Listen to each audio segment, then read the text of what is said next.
Hey, Mike Ashcroft here with Christians Get Rich. Today I want to review this book, Poverty, Riches, and Wealth by Kris Volotov. This is a Christian book. And so this was a pastor who served many years, and he had businesses, and they just basically just got by. So he developed a biblical idea or theology that Christians should live in poverty, and especially pastors, they need to sacrifice and give and just barely scrape by.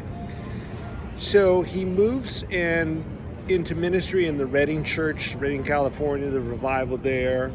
And all of a sudden he starts getting blessed and he feels really awkward. Like they get him a Corvette, which is his dream car. And he's making excuses and he's feeling sheepish. Like, it was on sale. It was a used car, and he feels embarrassed with being blessed by God. And so basically what happens is that eventually he comes around to understand that it's okay to be blessed. It's not a problem. It's not sinful. And he has to rework his entire framework of understanding Scripture. And he comes out and he says, look, as Christians, we should be prospered. As Christians, we should be successful. And so he goes through that book. And so I think that's great and interesting. I do have a bone to pick with this book, and that is that it seems to say that us pastors can only get rich through the church. And so what about the pastor who's pioneering his small church? Half of the churches in America have 100 or less, and you're not driving a Corvette, you're not getting a $1,500 watch, you're not having church members come up and pay off the mortgage on your house because it's a small church. And so are you ruled out of the blessing? Well, he does something very interesting in one of the books. He talks about Elon Musk, and he talks about all the innovators and creators and entrepreneurs. And he says, you know what? Why are all the rich guys who are on the cutting edge of technology, why are they all atheists and non-believers? And he says, don't we have the mind of Christ? And he says, we as Christians should be on the cutting edge of artificial intelligence, and in industry, we should be the inventors because we have the creativity of God.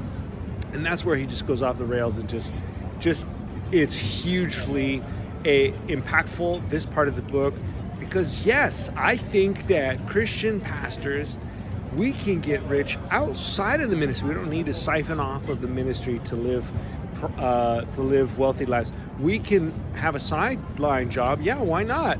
We can still do the ministry, and we can make a lot of money, and we can actually bless the ministry with the finances God gives us. And so I think, what chapter was that? If you get the book, it's chapter, I'm gonna look it up here real quickly. Chapter 7, it says the mindset of the wealthy. And he says, why aren't the Elon Musks, the Bill Gates in the church? Why aren't church people producing them? One of the reasons he says is that, because we think the world's going to come to an end, so we don't try to do anything significant or useful in this world. And maybe that's a point. I don't know, but I do agree with him that we should, as Christians, be prospering. So if you like the book, get the book. And if you like this video, hit the like button and hit the subscribe button. We'll catch you next time on Christians Get Rich.